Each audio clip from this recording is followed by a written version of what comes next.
Shalom.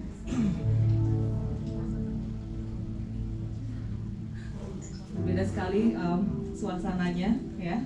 Tapi kita sungguh bersyukur kalau pada hari ini kita kembali bisa beribadah bersama di rumah Tuhan. Amin. Selama beberapa bulan saya percaya kita masing-masing belajar. Tuhan kasih pelajaran pribadi ya buat kita ya. Selama kita mengalami COVID ya. Mungkin ada yang diajar untuk dengar Tuhan maunya apa. Mungkin ada yang diajar untuk diam, Tuhan maunya apa. Ada yang diajar untuk nurut, Tuhan maunya apa. Ya gak sih? Ada yang mungkin diajar apa lagi? Tenang. Ada yang diajar untuk menunggu. Ada yang Tuhan ajar untuk worship me more, sembah Tuhan lebih lagi. Ada yang Tuhan ajar untuk mengoreksi diri. Saya percaya Tuhan dealing sama kita satu-satu, purposely, individually, during this situation. Ya, saya sendiri belajar banyak. Ya, biar kita dari hal ini kita belajar menghargai waktu yang Tuhan beri. Benar nggak sih? Ya. Waktu yang Tuhan beri. Terus kesempatan seperti ini yang Tuhan beri kita lebih menghargai. Benar gak sih? Ya. Terus ketemu sama orang-orang yang kita kasihi lebih value. Benar gak sih? Gak cuek ya.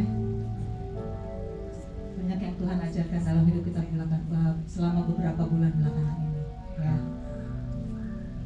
Mau gak mau kita ikut, saudara. Ya gak sih? No choice. No choice. You don't have any choice. Your choice is only like follow. Selama COVID ini salah satu masa paling aneh buat saya selama hidup saya, karena kita manusia bersosialisasi setiap hari, but somehow you can't. Aneh gak sih? Saya berpikir binatang malah lebih bersyukur, binatang malah lebih punya kesempatan untuk bersosialisasi. Mereka nggak kena COVID, kita manusia kena COVID, kita nggak bisa ngapa-ngapain gitu ya. Pegang nggak boleh, ngomong deket nggak boleh, semua nggak boleh. But somehow bersyukur Tuhan pelihara kita satu-satu luar biasa. Benar nggak sih? Ya, nggak ada satupun dari kita yang kena. Itu bersyukur, itu semua karena perlindungan Tuhan. Saya worry, saya punya anak kecil, saudara.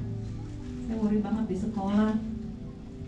Tapi Tuhan, tiap malam kita doa, Tuhan perlindungan-Mu ada atas mereka, perlindungan-Mu ada atas guru-guru, perlindungan-Mu ada atas setiap anak di sekolah. Kalau dengar news ya, sekolah ini kena COVID, mikir. Secara manusia kita worry ya, tapi kita serahkan semua kepada Tuhan, karena itu di luar kemampuan kita, di luar kekuatan kita nggak bisa ngapa-ngapain. Saya bersyukur perlindungan Tuhan nyata dalam setiap kehidupan kita. Benar? Amin. Amin. Biar kita terus berharap supaya perlindungan Tuhan, penyertaan Tuhan terus ada dalam setiap kita, masing-masing dimanapun kita berada. Amin. Kita bersyukur kepada Tuhan. Bapa, terima kasih. Terima kasih kalau beberapa bulan terakhir ini Tuhan, Engkau menjaga, memelihara kami begitu luar biasa. Semua di luar kemampuan kami, Bapa, tapi kami melihat, kami mengalami, kami merasakan perlindungan, penyertaan Tuhan dalam kehidupan kami. Hanya Engkau satu-satunya sandaran kami, Tuhan. Hanya Engkau satu-satunya harapan kami, Tuhan.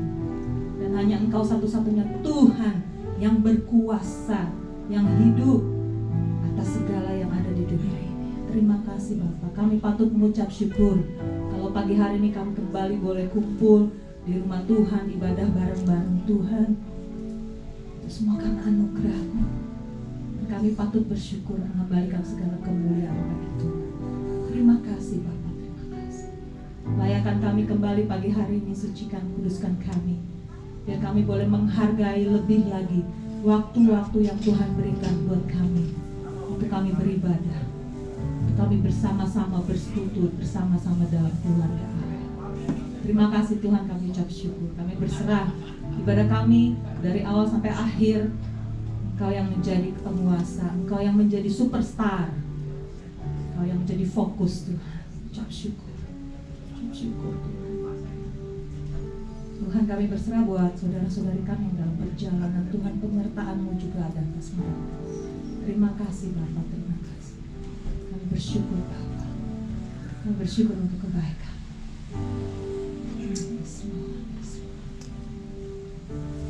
Kita bersyukur sebentar, yuk 1-2 menit kita naikkan pujian kita, worship kita, syukur kita dari hati yang terdalam.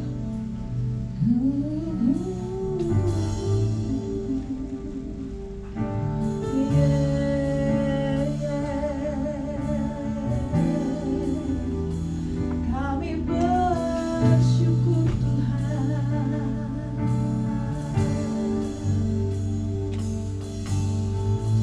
Engkau Bapa yang sungguh baik. Terima kasih Yesus. Bersyukur, bersyukur, bersyukur untuk kebaikan-Mu.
Buka hati dan pikiran kami. Kami mau fokus hanya kepada Tuhan pagi hari. Kami mau senangkan hati Tuhan. Terima kasih Tuhan. Kami percaya Engkau yang bertahta Tuhan. Tidak ada kuasa lain yang ada di tempat ini, hanya kuasa darah Yesus. Thank you, thank you. Terima kasih Tuhan. In Jesus name, dalam nama Tuhan Yesus. Amin. Haleluya. Apa kabar semuanya? Baik, iya, dingin, hujan, ya. Tapi kita percaya berkat Tuhan melimpah terus, kita terus mengucap syukur kepada Tuhan, ya. Kita online nanti masuk, jadi saya selalu juga deh, kita selalu sama jemaat-jemaat Tuhan di Indonesia, seluruh Indonesia, ya. GB Victory ya. Ya, kita dari Sydney, yuk kita ibadah bareng-bareng. Amin, haleluya. Ya, kita mau kencang, kita mau lihat kebaikan Tuhan pagi hari ini. Amin. Yes.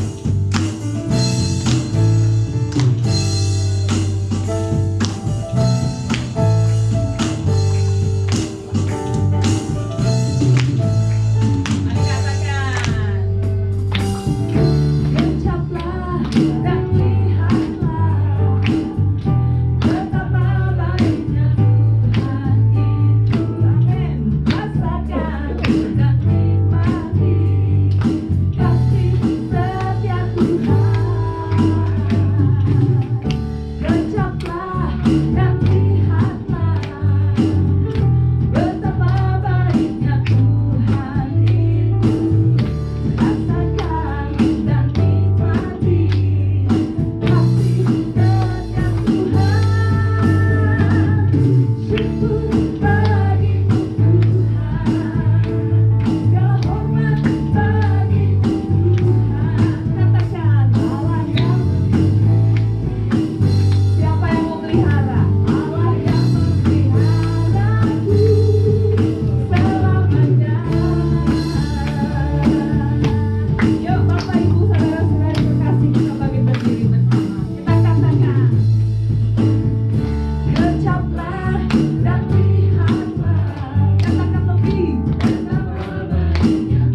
kita mau dengar Tuhan, untuk kita tetap berdiam di dalam Tuhan. Amin.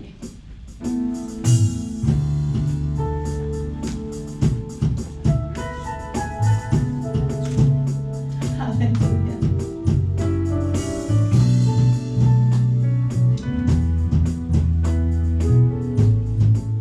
Kita mau katakan, ajarku berdiam dekat di hatimu. Amin Tuhan. Di saat ku berpaling, temukan cintamu. Di sana kau menanti, bawa kami Tuhan, untuk bawaku lagi bersekutu dalam damai yang sejati.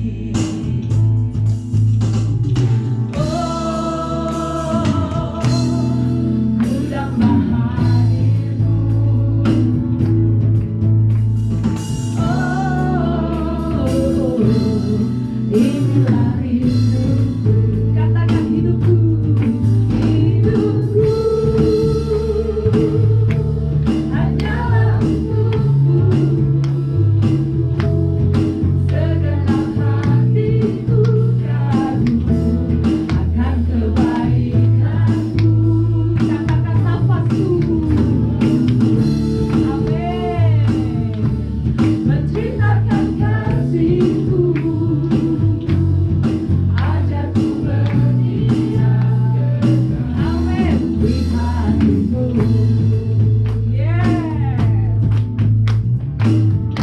Nah, katakan sama-sama lagi ya. Ajarku berdiam, dekat di hatimu. Oh yes, haleluya. Di saat ku berpaling, temukan cintamu.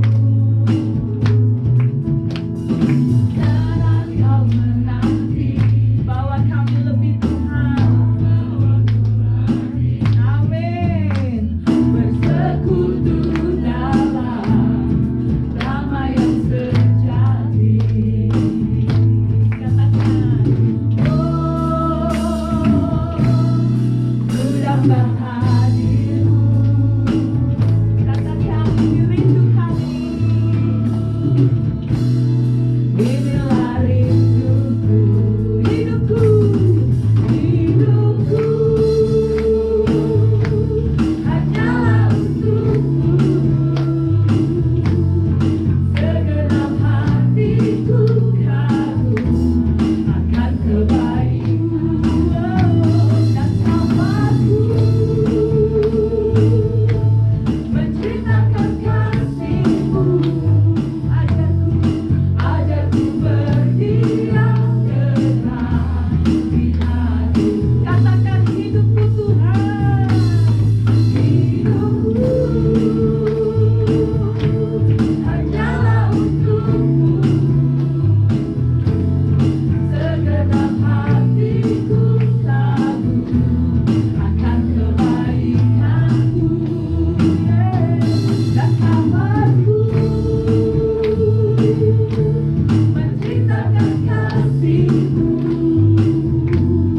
Ajarku berdiam dekat di hatimu. Katakan, ajarku berdiam Tuhan, ajarku berdiam dekat di hatimu. Sekali lagi Tuhan, ajarku berdiam dekat di hatimu.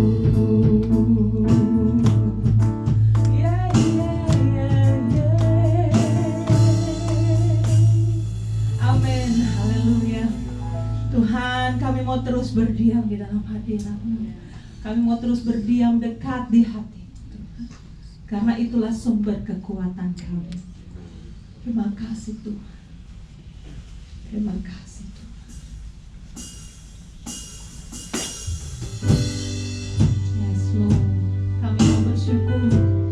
Kami mau bersyukur. Kami mau bersyukur untuk apa yang Tuhan sudah berikan buat kami. Kami mau bersyukur buat rencana Tuhan yang terbaik dalam kehidupan kami.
setia.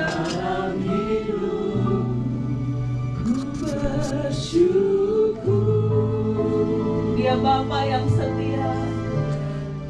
Ku bersyukur Bapa. Ku bersyukur Tuhan. Kami bersyukur buat kasih setiamu di dalam hidupku. Ku bersyukur. Katakan, ku bersyukur Bapa. Kita patut bersyukur. Ku bersyukur. Kita harus bersyukur. Sebab kasih setiamu di dalam hidupku.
Dari setiap malapetaka, terhindar dari setiap kecelakaan. Semua ada di dalam kuasa-Mu Tuhan.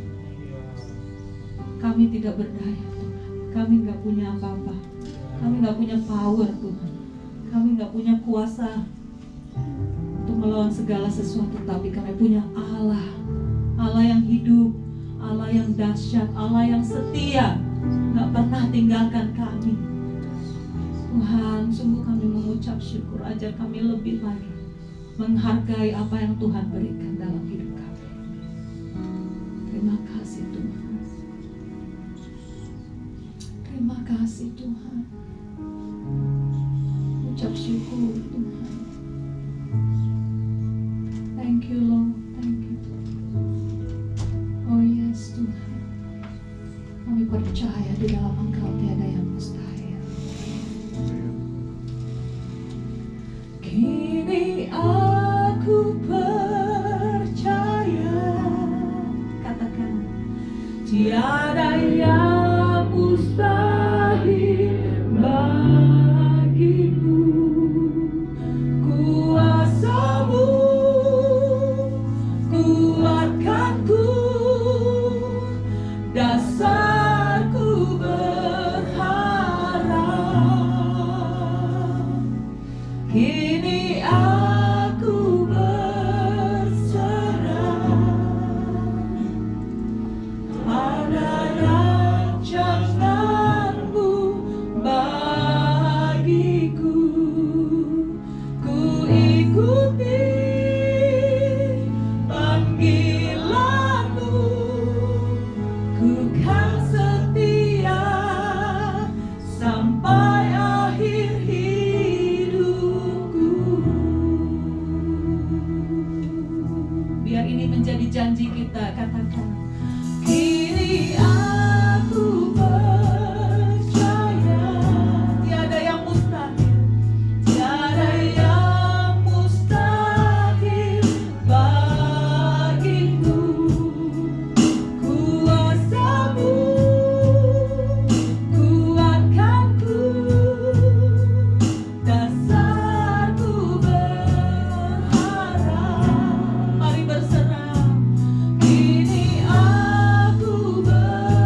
menjadi dasar untuk kami terus berharap kepada Tuhan. Pengharapan di dalam Tuhan tidak pernah mengecewakan. Terima kasih Tuhan. Kami perlu Engkau lebih lagi Tuhan di masa-masa seperti ini Tuhan. Thank you Lord, thank you.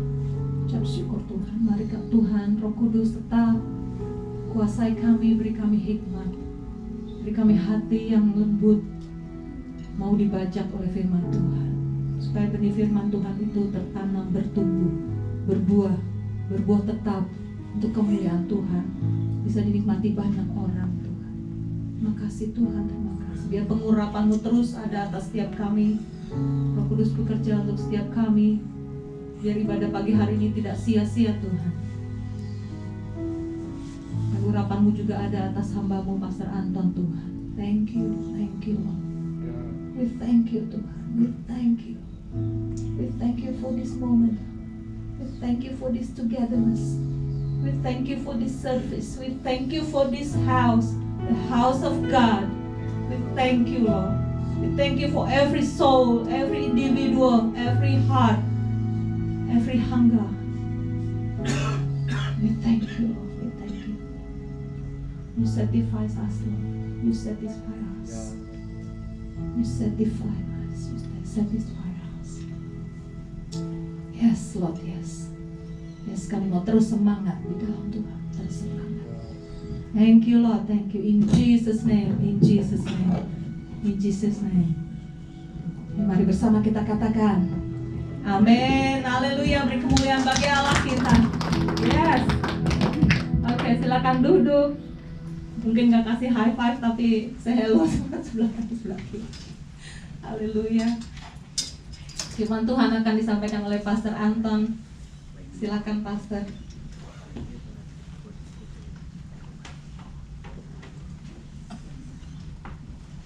Shalom saudara. Selamat pagi, selamat beribadah. Tuhan Yesus memberkati. Saudara, saya juga mau menyampaikan shalom saya kepada teman-teman yang menonton di Jakarta, yaitu di Kebon Jeruk, Taman Royal maupun di Tegalalur, ataupun teman-teman yang juga menonton di Nias, yaitu di Hili Seboa, Lawira, Namohalu, dan Gamo. Selamat pagi Pak Jaluku, dan juga yang di Sulawesi Tengah, yaitu tepatnya di Wana, yaitu di UM Panapa dan UW Kayabi, dan teman-teman yang ada di Sydney. Haleluya, Tuhan Yesus memberkati. Saudara, sudah lama kita tidak berjumpa. Puji Tuhan pada hari ini oleh kemurahan Tuhan kita dapat kembali berkumpul untuk memuji dan menyembah Tuhan. Pada hari ini saya akan membawakan firman Tuhan dari kitab Pengkhotbah, yang mana bagi saudara-saudara yang ada dalam grup-grup ya, grup baik di sini ataupun grup yang di Indonesia, atau teman-teman saya yang suka sharing sama saya, tentu tahu saya mempunyai renungan yang namanya renungan yang saya namakan sendiri renungan 6 menit. Jadi cuma 6 menit rekamannya, dan saya sudah baru memulai bagian kedua ya, yaitu mengenai pengkhotbah ya, dimana itu baru pendahuluan. Jadi teman-teman yang sudah mendengar saya punya sharing itu nggak perlu kecewa, karena yang akan saya sampaikan ini karena Tuhan menggerakkan saya ya, itu agak berbeda. Ini masuk ke dalam, bukan pendahuluannya saudara ya. Jadi kita semua bisa dapat berkat. Dan jika Tuhan menghendaki, saya mungkin untuk seterusnya juga saya akan men-sharingkan firman Tuhan dari pengkhotbah ini yang saya baca, saya renungkan dan juga saya pelajari, di mana saya mendapat berkat yang sangat luar biasa dari para kitab pengkhotbah ini saudara. Dan sebelum saya memulainya, bagi yang sudah dengar renungan saya tahu ya, hari ini sharing saya punya ilustrasi, yaitu kelinci coklat Paskah. Ini kelinci coklat yang saya berikan kepada cucu saya waktu Paskah. Saya lupa tahun lalu atau 2 tahun yang lalu, saya lupa ya. Saya berikan pada dia, saya bilang Happy Easter, dan cucu saya terima. Dan waktu dia sobek sedikit, saudara bisa lihat ya, ada sedikit sobek ya. Nah, dia girang, dia tahu ini makanan enak, walaupun dia tidak bisa sebut ya. Saya bilang itu coklat. Iya, begitu. Tapi pada waktu dia mau membuka lagi, istri saya buru-buru datang bilang, jangan makan katanya. Soalnya kamu lagi batuk. Dan akhirnya sampai sekarang saudara dia lupa ya. Nah, tetapi saya akan simpan ini, saya tidak akan kasih kepada cucu saya akan jadikan sebuah peringatan bagi saya, karena ternyata Tuhan juga akan mengandung sebuah arti yang luar biasa daripada kelinci coklat Paskah ini. Mengapa? Dan saya puji Tuhan juga, istri saya melarang dia, karena dia begitu antusias, dia tahu ini makanan enak gitu loh ya. Tapi kalau sampai dia menggigitnya dan ini terbuka, maka dia tahu bahwa dalamnya kosong. Kita tahu kelinci ini luarnya coklat, dalamnya kosong, dan pasti dia akan kecewa, saudara ya.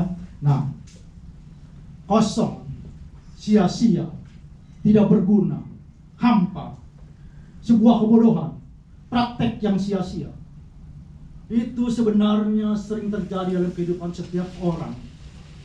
Seringkali terjadi, terutama pada orang-orang yang memegang hal-hal manis dalam hidup ini. Ya. Misalnya, hal-hal yang manis itu apa? Harta, pengalaman, kekuasaan, dan kesenangan. Banyak dari mereka yang memegang hal-hal manis ini, harta, kekuasaan, kesenangan, dan pengalaman, kemudian menemukan bahwa hidupnya kosong, hidupnya hampa, dan akhirnya membawa mereka itu kepada keputusasaan. Itulah sebabnya maka banyak di antara kita mendengar ada orang yang punya kekayaan yang luar biasa, popularitas yang luar biasa, kekuasaan yang luar biasa. Ada banyak orang, saya tidak perlu sebutkan, ya kalau kan nanti menghakimi. Ya.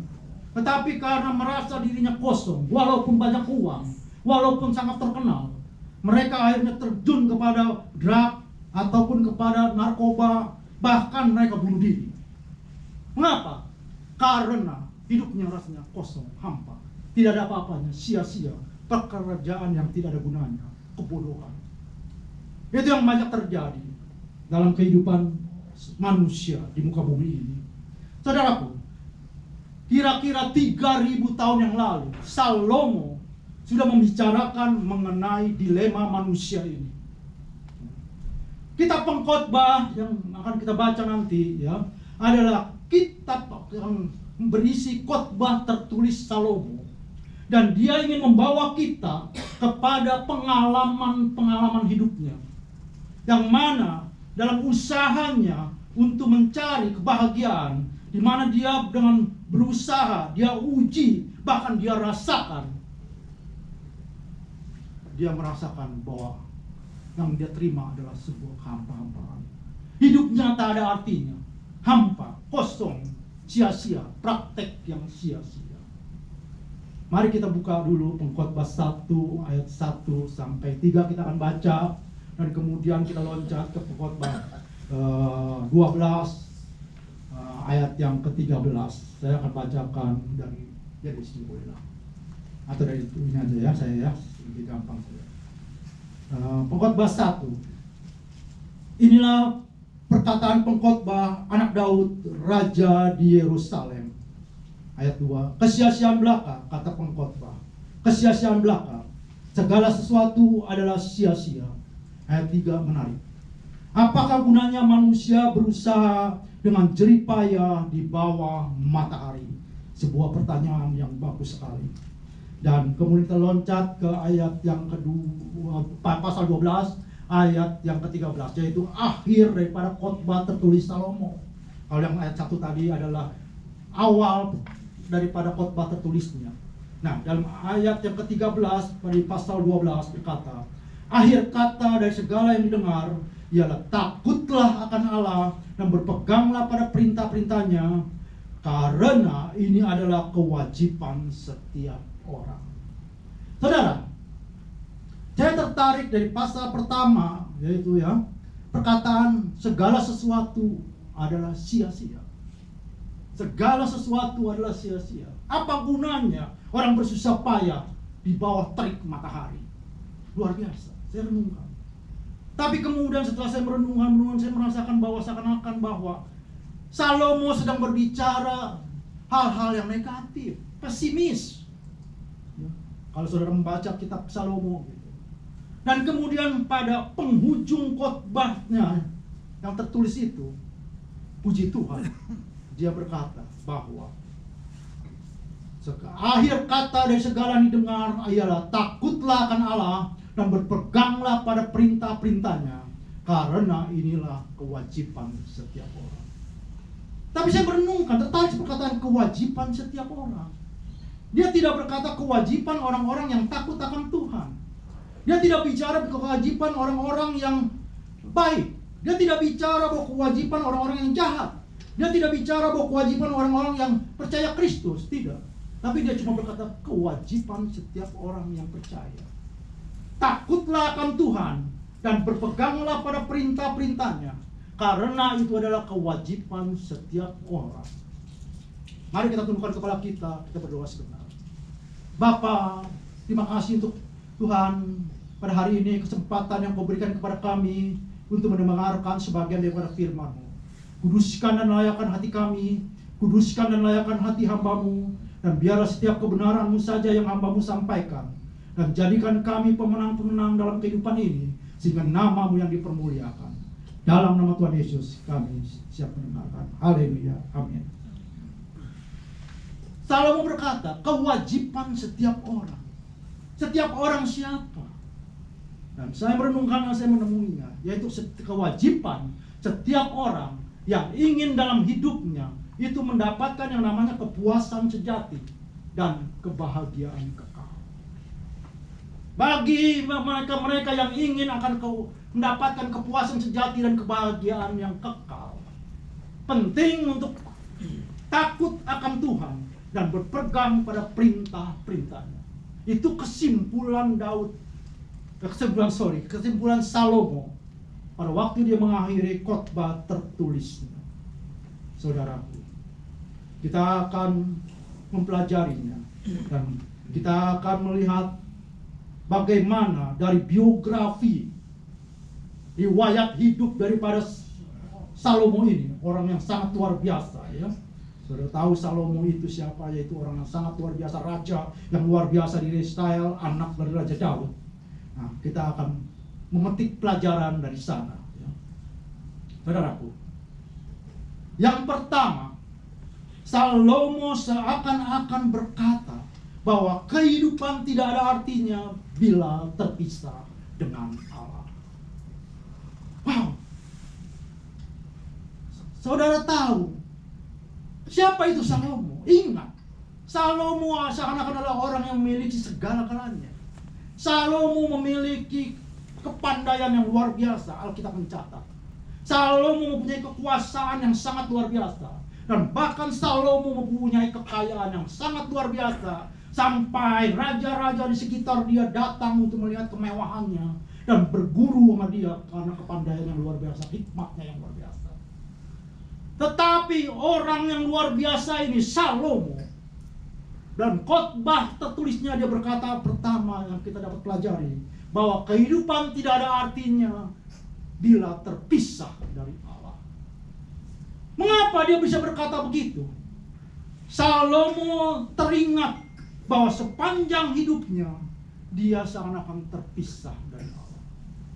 Saya bayangkan orang yang luar biasa, bahkan sangat luar biasa bagi saya, dan saya percaya juga luar biasa di mata Tuhan, karena Tuhan sendiri bertanya kepada dia, Salomo, engkau mau apa? Apa yang kau inginkan? Aku akan berikan kepadamu. Itu Tuhan yang bicara. Kita tahu di Alkitab mencatat. Kalau Tuhan bicara sama saya seperti itu, maka saya akan berkata, minta kekayaan Tuhan. Terus Tuhan bilang, lu pendeta kok minta kekayaan? Oh iya salah, kekayaan Tuhan. Popularitas aja deh. Dalam hati saya, kalau kau populer, gua pasti juga bakalan kaya. Karena orang lama-lama ini. Nah, Tuhan bilang, yang benar. Malu hati juga dikit saya. Lalu saya bilang apa? Oh, saya minta pelayanan saya Tuhan. Oh, jemaat yang saya layani Tuhan menjadi jemaat yang besar, yang populer, ya yang terkenal, sehingga banyak konglomerat datang. Dalam hati saya, kan siapa tahu kecepatan jadi konglomerat juga. Saudaraku, mengapa saya berkata begitu? Bukan karena saya ingin. Seringkali kita seakan-akan berusaha kibulin Tuhan dalam perjalanan hidup kita.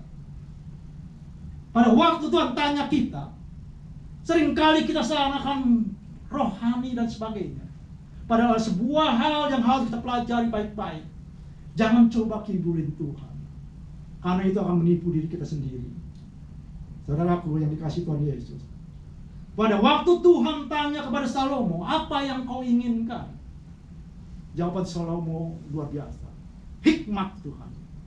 Dan Tuhan memberikan kepada dia hikmat yang sangat luar biasa. Alkitab mencatat bahwa sebelum dan sesudah Salomo tidak ada yang bisa berhikmat luar biasa seperti dia. Tetapi saudaraku, Salomo sendiri mengakui bahwa orang yang paling berhikmat di muka bumi ini ternyata sebagian besar hidupnya jauh dari Tuhan. Tragis. Apa yang saya pelajari daripada hal Salomo ini? Saya berkata dalam diri saya, apa? Jangan sampai keinginan-keinginan saya, rasa mencari kepuasan diri, ataupun berkat-berkat yang Tuhan curahkan dalam hidup saya, ataupun pencobaan-pencobaan yang Tuhan izinkan terjadi dalam hidup saya, menjauhkan saya dari Tuhan. Itu yang harus saya ingat selalu. Itu yang akan menjadi doa saya.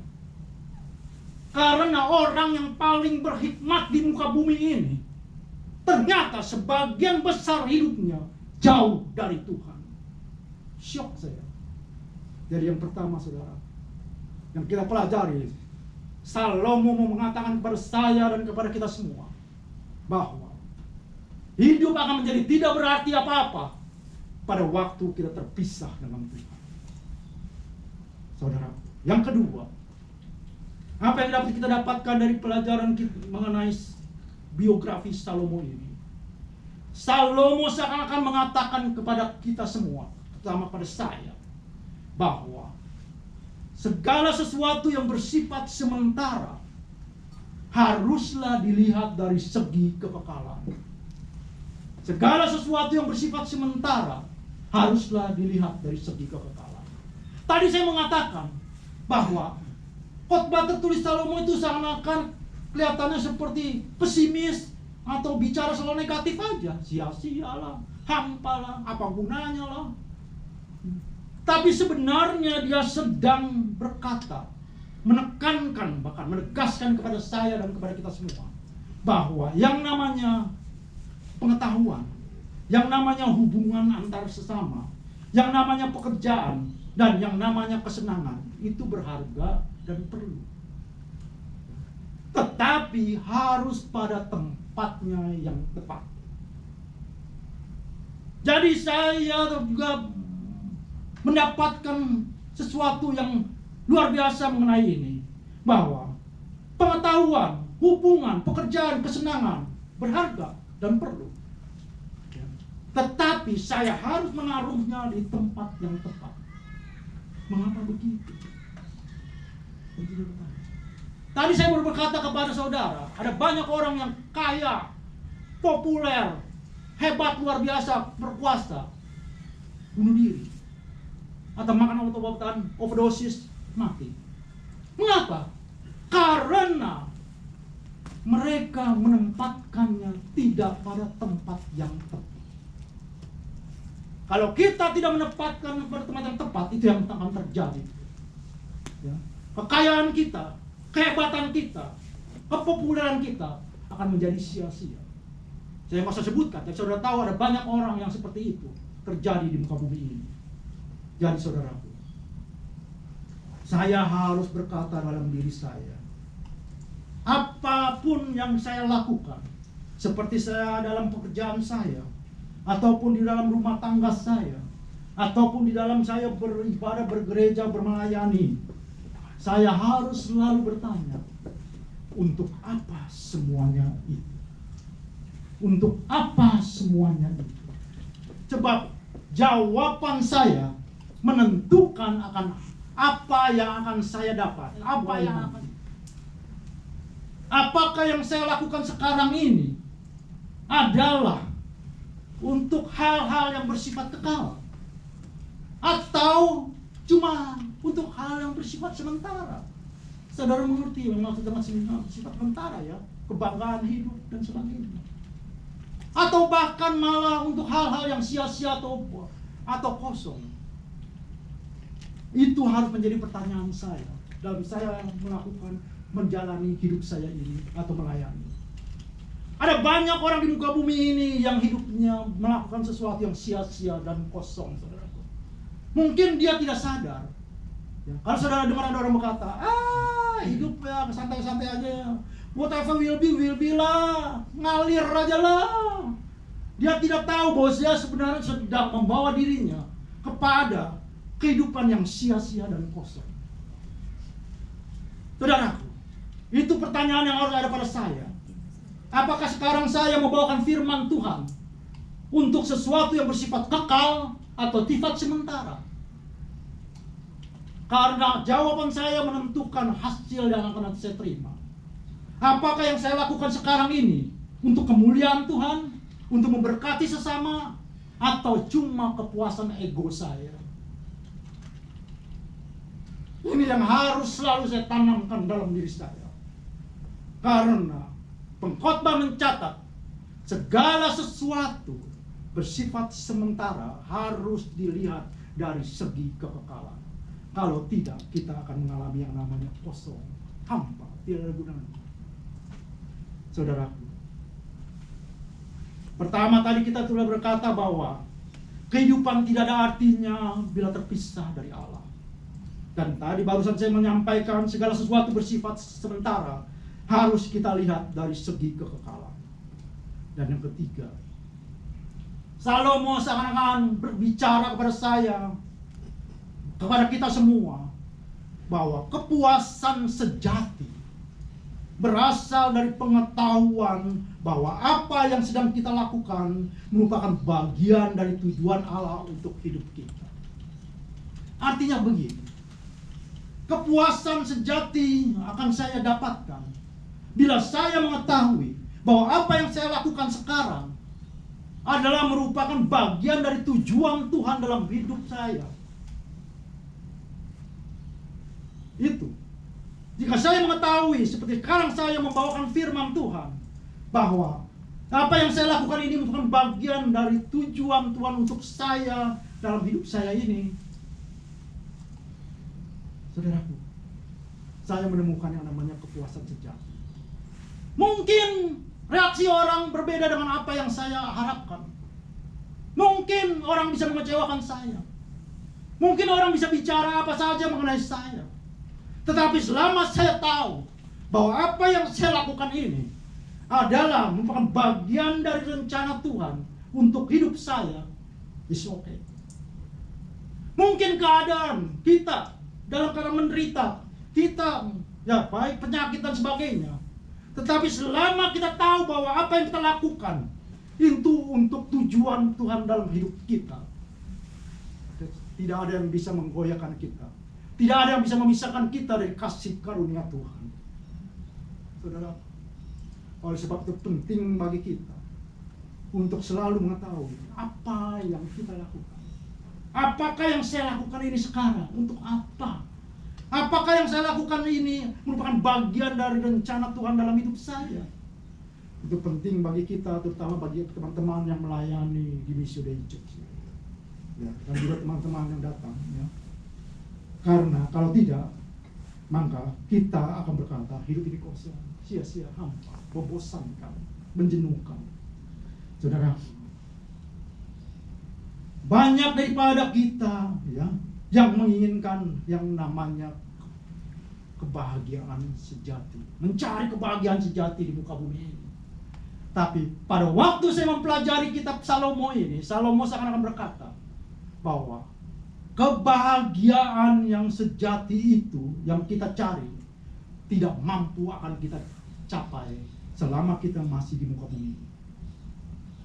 Dan kata lain, kebahagiaan sejati tidak akan kita mampu capai. Jadi, mengapa begitu? Apa benar? Yes. Kita tidak akan pernah bisa mendapatkan yang namanya kebahagiaan sejati selama kita masih hidup. Mengapa? Yang pertama, jujur aja ya. Yang pertama, Salomo mengatakan bahwa setiap manusia siapapun dia itu cenderung untuk mengingini yang lebih banyak daripada yang apa yang mereka terima. Jujur saja saya tak seperti itu. Mengingini lebih banyak dari apa yang telah saya terima. Yes. Itu. Mungkin ada yang bilang, oh ya harus begitu, kalau enggak nanti jadi orang yang nggak ada punya termotivasi. No, saya nggak mau bicara ke sana. Tapi itulah yang menyebabkan kita tidak bisa meraih kebahagiaan sejati. Karena setiap kita selalu begitu, mengingini lebih banyak dari apa yang kita dapatkan.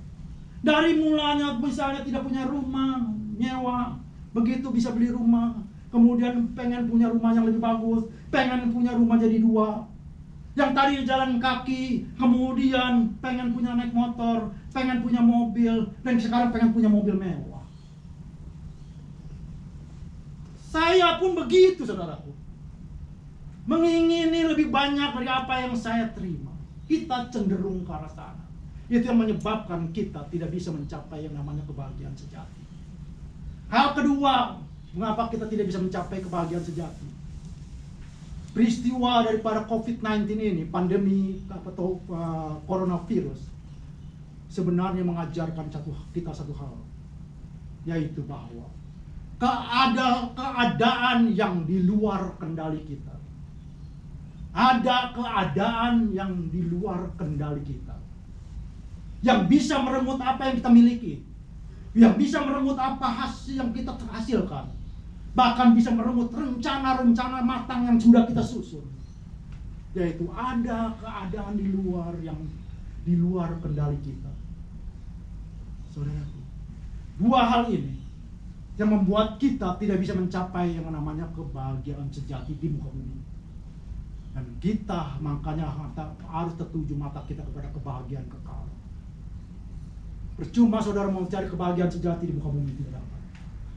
Kalau Salomo bilang, tapi kita harus mencarinya di atas, saudara. Jadi yang pertama, kehidupan tidak ada artinya bila terpisah dari Allah. Segala sesuatu bersifat sementara harus dilihat dari segi kekekalan. Dan yang terakhir, kepuasan sejati berasal dari pengetahuan bahwa apa yang sedang saya atau saudara lakukan merupakan bagian dari tujuan Tuhan untuk hidup saya atau saudara. Bila kita bisa mendapatkan ini, maka kita bisa mendapatkan yang namanya kepuasan sejati. Dan bahkan kita bisa berharap untuk mendapatkan kebahagiaan kekal. Kesimpulan saya harus berkata kepada diri saya sendiri bahwa jangan mengisi kehidupan saya dengan pencarian kelinci coklat Paskah. Kelinci coklat Paskah. Luarnya kelihatan manis, dalamnya kosong. Karena saya akan kecewa. Saudara, Tuhan Yesus memberkati. Mari kita terima. Bapa dalam surga, Bapa yang kami sembah di dalam nama Tuhan Yesus. Tuhan, terima kasih untuk firman. Biarlah itu Tuhan menegur kami bahwa sering kami mencari hal-hal yang manis dalam hidup ini, tetapi ternyata adalah kosong, Tuhan. Seakan-akan kami menipu diri kami, seakan kami melakukan hal-hal yang sia-sia. Terima kasih untuk firman-Mu, dan biarlah firman-Mu ini menjadi kekuatan bagi kami, membuat kami semakin hari menjadi orang-orang yang mengerti akan kebenaran-Mu, menjadi orang-orang yang Kau pakai untuk memuliakan-Mu, dan menjadi orang-orang yang menjadi berkat bagi banyak orang untuk kemuliaan-Mu. Terima kasih Tuhan Yesus. Haleluya. Amin. Amin. Terima kasih Pastor Anton. Haleluya. Haleluya. Saudara dikuatkan? Yes. Saudara dipuaskan? Yes. Hanya firman Tuhan yang menjadi kekuatan kita. Firman Tuhan yang menjadi penghiburan kita. Amin. Haleluya. Kita sebentar lagi kita akan menjalankan persembahan kita. Boleh disiapkan. Kita akan berdoa sebentar. Thank you Lord, thank you. Terima kasih Tuhan. Bapa, kami mengucap syukur Kau tak pernah tinggalkan kami sekali lagi. Terima kasih Bapa, terima kasih untuk firman-Mu yang memberi kekuatan, yang menegur, yang mengajar, yang menghibur, yang memberi pengharapan buat setiap kami. Bapa, deal with us, every individual in this place, Lord Jesus. Thank you. Ucap syukur Tuhan. Kami berdoa juga untuk persembahan yang akan kami jalankan. Tuhan, kuduskan supaya persembahan ini menjadi berkat, saluran perpanjangan tangan-Mu buat pekerjaan Tuhan dimanapun berada. Terima kasih Bapa, kami patut bersyukur lewat persembahan ini Tuhan. Terima kasih Tuhan, kami percaya pemeliharaan Tuhan akan terus ada dalam kehidupan kami. Terima kasih Tuhan yang akan mencukupi setiap kebutuhan kami. Kami bersyukur Tuhan. Kami percaya kalau kami setia, Tuhan lebih lagi setia dalam hidup kami. Terima kasih Bapa, persembahan kami tidak akan pernah sia-sia. Kami mau belajar beri dengan sukacita. Dalam nama Yesus, haleluya, amin. Kita jalankan persembahan kita dengan sukacita. Sedikit news aja, minggu depan kita akan adakan ibadah lagi, ya. Excited? Bingung? Udah kebiasaan di rumah online. Pikir-pikir enak juga ya online ya. Ya, bisa fleksibel ya. Tapi Tuhan bilang persekutuan di dalam umat Tuhan sesama saudara-saudari terkasih itu penting, saudara ya. Firman Tuhan katakan itu. Karena apa? Kalau kita ketemu kita bisa saling menguatkan. Beda dengan kalau ketemunya cuma pakai mobile, pakai yang kecil. Saudara saya yang ibadah online segede gini berduaan rusuh. Nontonnya segini doang. Ya, kita minggu depan kita ibadah, amin. Ya boleh katakan sebelah kanan sebelah kiri, minggu depan datang lagi ya. Kita ibadah bareng ya. Jangan sia-siakan waktu yang masih kita ada. Tuhan beri kesempatan luar biasa. Jam 10 di tempat ini lagi ya. Jadi kita sementara nggak pakai ruangan yang di belakang, tapi kita pakai ruangan yang lebih besar ini ya. Dan mungkin dengan posisi yang sama seperti ini, agak aneh ya. Tapi ya tetap bersyukur kita masih bisa ibadah ya. Gereja lain mungkin belum bisa ibadah, gereja-gereja lain yang besar-besar mereka belum bisa karena kapasitasnya tidak memadai. Kita bersyukur juga gereja kita masih kecil, bisa mulai ibadah duluan. Ya, haleluya. Ya, kita bersyukur. Tetap jam 10 dan di ruangan ini ya. Masuknya mungkin dari sana ya. Kita masuk dari sebelah sini. Ada sanitizer di sana, jadi kalau masuk kita bisa sanitize our hands. Terus kita tetap mendata orang-orang jemaat Tuhan yang datang. Ya, di sana ada welcoming list ya. Jadi tetap harus didata. Gunanya untuk apa? Kita comply sama government law ya, karena banyak aturannya untuk kayak begini. Sebenarnya ini juga harusnya saya 3 meter dari saudara. In reality-nya susah mungkin ya, minimal 3 meter. Ada juga yang bilang nyanyi nggak boleh keluar suara. Gimana ceritanya nyanyi nggak boleh keluar suara? Jadi banyak banget peraturannya, saudara. Kalau bisa baca will be good. Sebagai jemaat Tuhan, baca di COVID-19 yang New South Wales government punya peraturan ya. Jadi kita tetap comply sama ikutin aturan-aturan yang ada dari government ya. Kita mau jadi contoh juga buat orang-orang ya. Jadi banyak banget aturannya, pusing. Bersyukur. Thank you banget buat hari ini semua Bapak Ibu saudara terkasih bisa datang bareng ibadah sama kita ya. Ucap syukur. Terus ada teman baru, saudara baru, Shanti. Oh, Shani. Yay. Shanti. Siapa sih namanya? Bingung. Shanti, right? Shanti, thank you for coming. Shanti datang, tahu dari mana? Oh, sebenarnya pantesan. Thank you. Kita senang banget kau bisa datang join bareng kita ibadah. Ya, we welcome you anytime. We hope you can come back again next week. Yeah, thank you. Terus ada lagi nggak? Udah ya, nggak ada lagi. Yuk kita mau bangkit berdiri. Udah ya.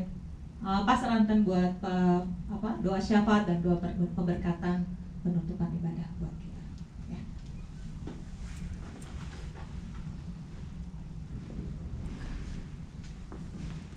Mari kita bangkit berdiri, saudara. Oh, haleluya. Tuhan, kami datang padamu mengucap syukur. Terima kasih untuk firman-Mu ya Bapa.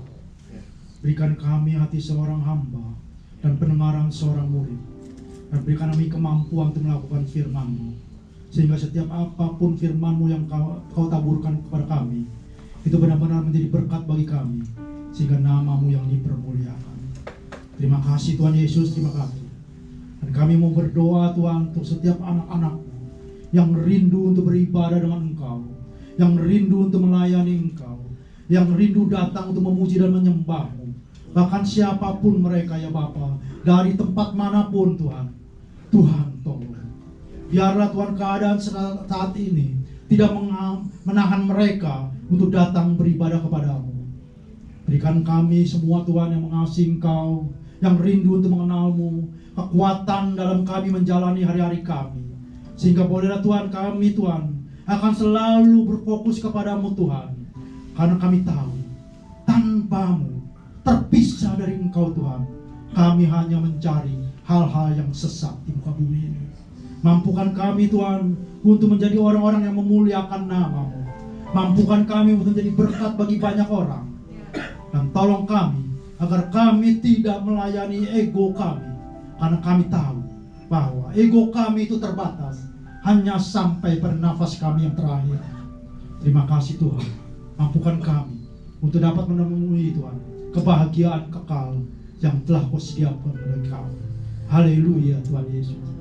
Kami berdoa untuk setiap teman-teman yang mungkin sakit, ataupun yang belum mendapatkan pekerjaan, ataupun yang Tuhan yang mengalami masalah-masalah baik di rumah tangganya, ataupun juga mereka-mereka yang sedang mencari arti daripada kehidupan ini.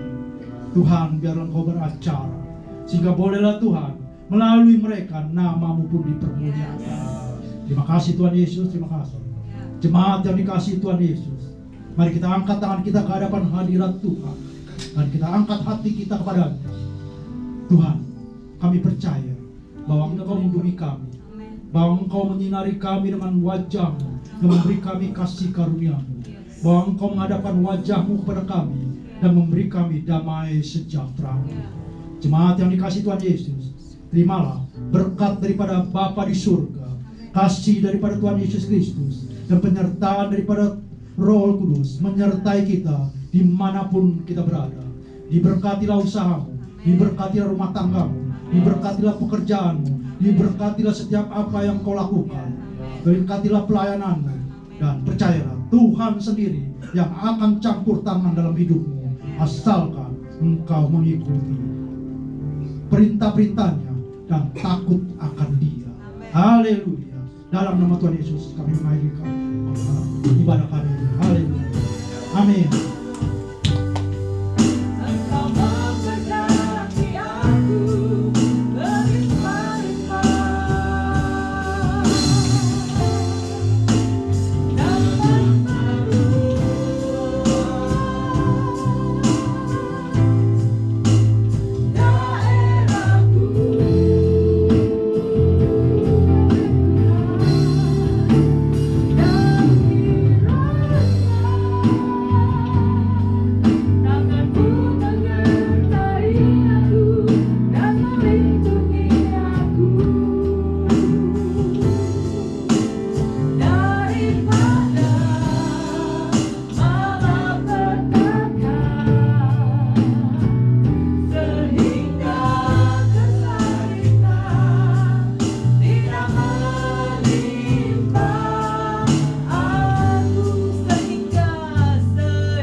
Haleluya, selamat siang, selamat pulang. Tuhan memberkati.